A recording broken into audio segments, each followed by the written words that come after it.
झारखंड की स्थापना के बाद से यहाँ पहली बार एक ऐसी सरकार बनी है जिसके टिकाऊ होने की उम्मीद की जा रही है। इस कारण उससे लोगों की अपेक्षाएं भी बढ़ी हुई हैं। उन्हें आशा है कि रघुवर दास की अगुवाई में गवर्नमेंट उनकी तमाम समस्याओं को दूर करेगी और विकास प्रक्रिया को गति देगी। हालांकि राज्य में इस सरकार को लेकर एक छोटी सी कसक भी है।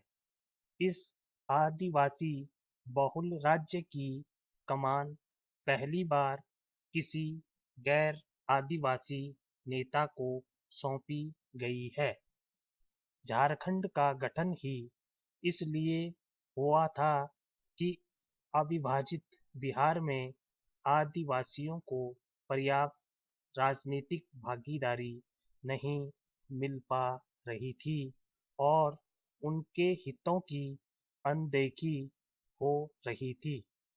इसलिए झारखंड का नेतृत्व किसी आदिवासी को सौंपने की एक परंपरा बनी थी, जिसे बीजेपी ने तोड़ दिया। आदिवासी संगठनों में इससे भारी आक्रोश है। बहरहाल रघुवर दास एक अनुभवी जमीनी नेता हैं। उन्हें अपने काम के जरिए आदिवासियों का विश्वास जीतना होगा। उन्हें वह करके दिखाना होगा जो 14 सालों में आदिवासी मुख्यमंत्री नहीं कर पाए। लेकिन उनकी दो मुश्किलें हैं। एक तो यह कि उनकी सरकार आजसू के समर्थन पर आश्रित है। हर हाल में उससे तालमेल बिठाकर ही उन्हें चलना होगा। दूसरे, अभी न सही लेकिन आगे चलकर अपनी ही पार्टी के कई कद्दावर नेताओं और उनके गुटों का चक्कर भी उन्हें झेलना होगा। फिलहाल रघुवर दास के सामने सबसे बड़ी चुनौती झारखंड की कानून व्यवस्था सुधारने की रहेगी।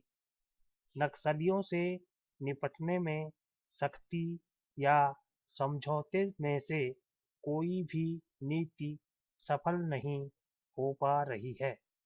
उन्हें अलग-थलग करने के लिए डेवलपमेंट को तेजी से बढ़ाना एक तरीका हो सकता है। राज्य में 40% लोग गरीबी रेखा से नीचे हैं। यहाँ केवल 9% सिंचित भूमि है, इसलिए खेती लाभप्रद नहीं हो पा रही है। राज्य के उद्योग धंधों में स्थानीय लोगों को बहुत कम रोजगार मिल पाया है, इसलिए पलायन और मानव तस्करी विकराल रूप ले रही है।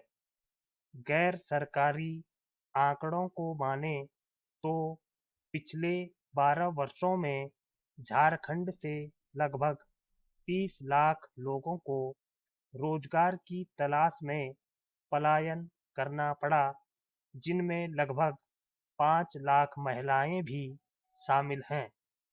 भ्रष्टाचार से सरकारी मशीनरी का चक्का-जाम हो जाना एक अलग ही आफत है।